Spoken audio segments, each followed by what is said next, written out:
tolls and flooding. Most time our politicians just bring in policies too, for sure. Evidently, we have several more stories. The legislature was carefully crafted to 22.2% inflation rates as of April this year. What does that say about where we are as a country? I think Nigeria has resorted to being resilient. When you call a police station, before they even leave, they'll take permission from. I don't think there's really anything on ground to improve. The struggle with ASU strike. The Minister of Education volunteered and said, give me 2 weeks. It was a lie. The president never gave me any deadline.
Hello and a warm welcome to all our viewers in Nigeria and around the world to Global TV AM News live in Nigeria's capital, Abuja. I'm Muya Mofwegwe.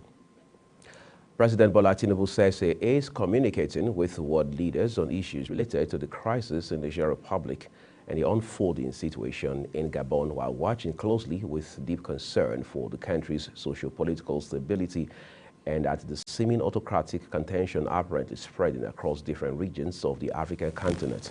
Special Advisor on Media and Publicity, Ajuri Ngelale, reiterated the president's commitment in defending democracy, saying power belongs in the hands of Africa's great people and not in the barrel of a loaded gun. This is coming as after Gabonese army officers under the aegis of the Committee for the Transition and Restoration of Institutions announced on national television that they had overthrown the government of Gabonese President Ali Bongo, who has been in power for 14 years, as after he had been declared the victor in Saturday's elections. They said the vote results had been cancelled and all the institutions of the republic dissolved. The president affirms that the rule of law and a faithful recourse to constitutional resolutions and instruments of electoral dispute resolution must not at any time be allowed to perish from our great continent. To this end, the President is working very closely and continuing to communicate with other heads of state in the African Union toward a comprehensive consensus. The special advisor to the president on media and publicity added that President Tinubu had a conversation with the Canadian Prime Minister Justin Trudeau, where the two heads of state mutually agreed that the promotion and protection of constitutional democratic governance on the continent remains a paramount priority. People of Africa living in the diaspora around the world, making a huge impact to the socio-political landscapes of countries around the world and the economies of countries around the world, continue to urge on the global community to advance the cause of democracy on the continent for the sake of the economic prosperity of all Africans. The military coup leaders said Bongo's son and close advisor, Noridi Bongo Valentin, his chief of staff, Ian Ghislaine Ngolu, as well as his deputy, two other presidential advisors, and two top officials in the ruling Gabonese Democratic Party have been arrested. According to the officers, they are accused of treason, embezzlement, corruption, and falsifying the president's signature, among other allegations. Uyi Agmofwebe, reporting for Global TV News. Back at home, President Bola Tinubu has approached the appointment of a new board and management team for the Niger Delta Development Commission, NDDC. While Chiedu Ebie from Delta State is chairman of the board, Samuel Ogbuku from Bayelsa State is to serve as managing director and chief executive officer.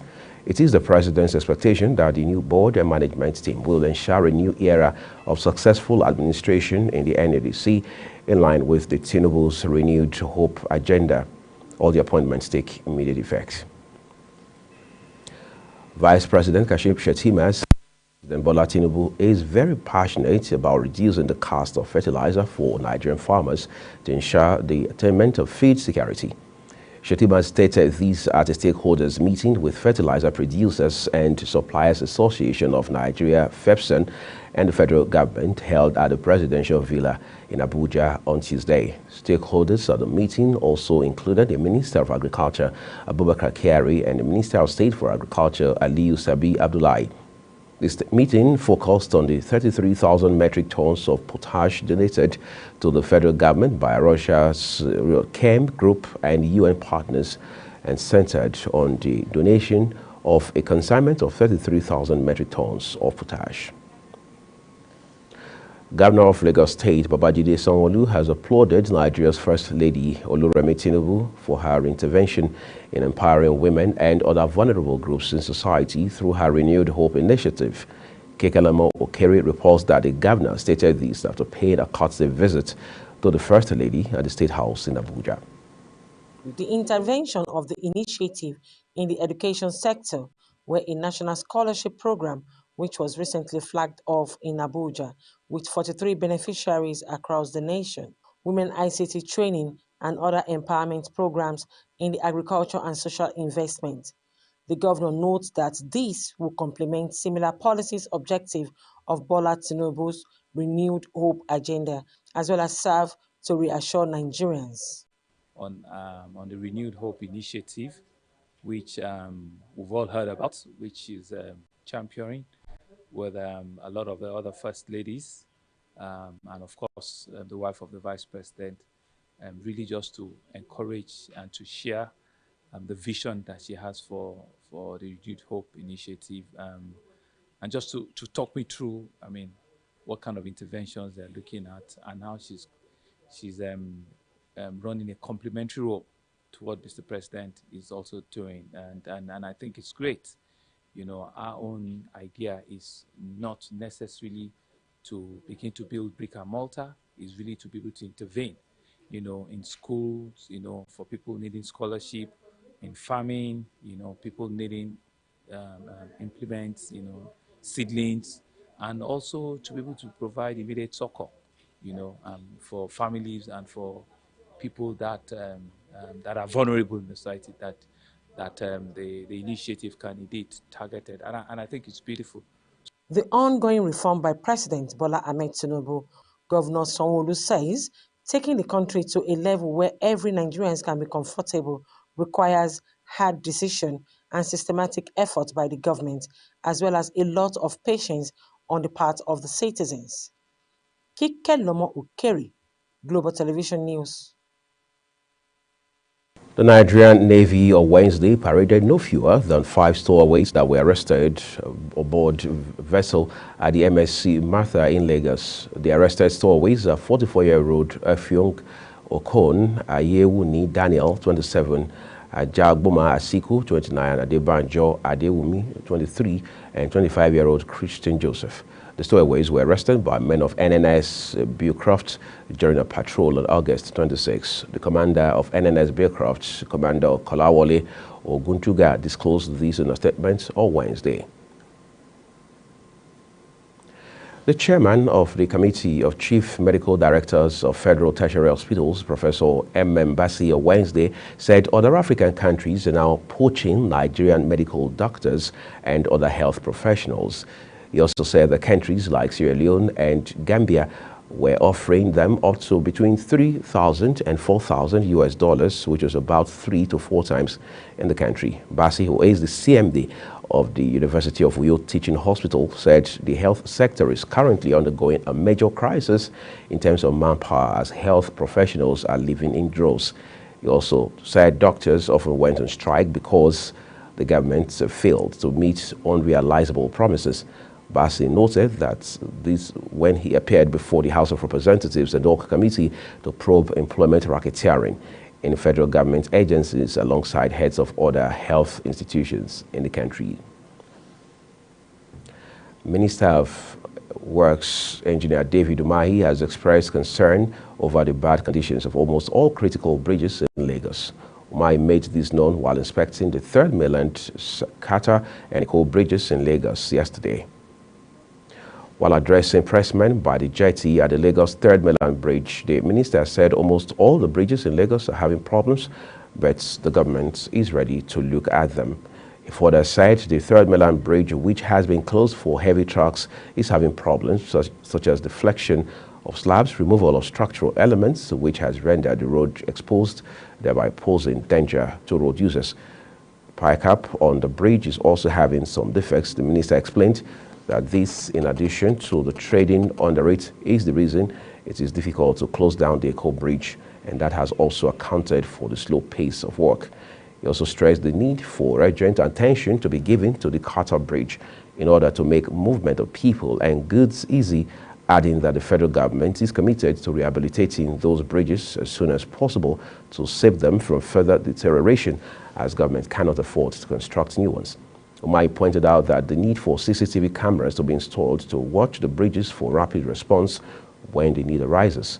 The Director of Highways Southwest in the ministry, Engineer Adedamola Kuti, advised Nigerians to desist from the illegal activities around the bridge and the people to promptly report any of such. Head of the African Union Commission, Moussa Faki Muhammad, on Wednesday warned the Gabonese National Army and security forces to adhere to their Republican vacation. This is as he also strongly condemned what he described as an attempted coup in Gabon. The coup leader said Bongo, 64, whose family has ruled Gabon for over 5 decades, was placed under house arrest and one of his sons arrested for treason.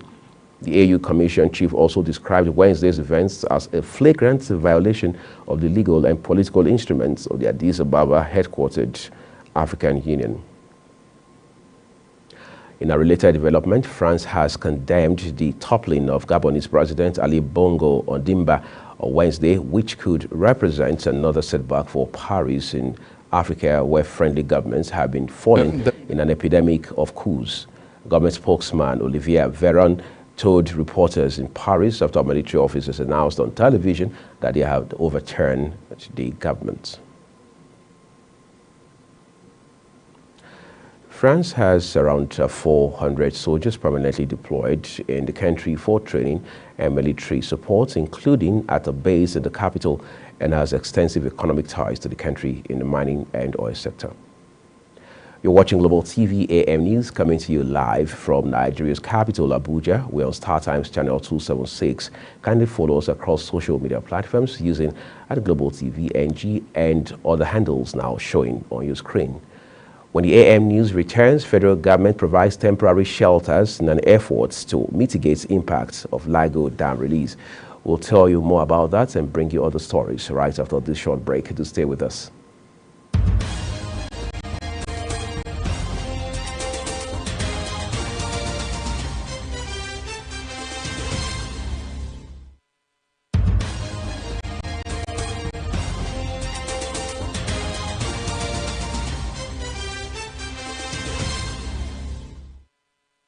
This is Global Television bringing you live broadcast of the AM news from Nigeria's capital, Abuja.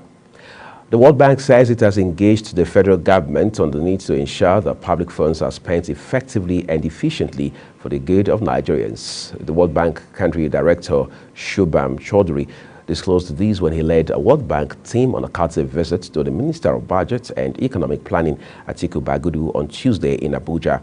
Chaudhary said the Washington-based bank focuses to work with the government at the federal and state levels to transform the country, catalyzing private investment and job creation, investing in children and creating opportunities for Nigeria's youths and women. Addressing the press shortly after his meeting with the minister, Chaudhary said, quotes, "For Nigeria, we have been supporting a wide range of programs ranging from school projects, economic empowerment, and energy for rural areas," unquote. Ambassadors from the Chinese, India, Mexican, and Indonesian governments have said that they will continue to deepen investments in the Nigerian economy.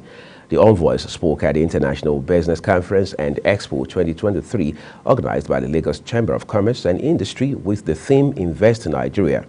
In his remarks, the Chinese ambassador to Nigeria, Jian Chen, said the Chinese government would deepen its ties with Nigeria through sustainable investments. He noted that many Chinese companies, such as Huawei, had already begun consolidating their presence in the country through strategic investments. India's ambassador to Nigeria, Sri Balmania, said that in the past 4 decades, India had made investments spanning across the pharmaceutical, food, and manufacturing sectors to the tune of $19 billion. Let's turn to Asia now, where Japanese motor industry giant Toyota has suspended operations at all its assembly plants in its home country due to a glitch in its production system. The move has brought domestic production at the world's biggest selling car maker to a standstill. The malfunction has meant the firm has not been able to order components. A spokesperson said the firm is trying to find the cause of the problem, but does not currently believe it is due to a cyber attack. On Tuesday morning, Toyota suspended operations at 12 of its 14 assembly plants in Japan. At least 183 people have been killed since July in clashes in Ethiopia's Amhara region, the United Nations said Tuesday as it appealed for the killings, violence, and rights abuses to end. Tension in the northern region racketed up this year after the end of a devastating war in the neighboring region of Tigray that also drew in fighting from Amhara. Let's take a look at other stories for you here on the AM News on Global Television. It turns out that's the end of the Global TV AM News, brought to you live from Nigeria's capital in Abuja. We're on Star Times channel 276. Kindly follow us across social media platforms using our Global TV NG and other handles now showing on your screen. I'm Uya Agumofwegwe, thanking you so very much for watching. Global Morning continues here shortly. Do stay with us.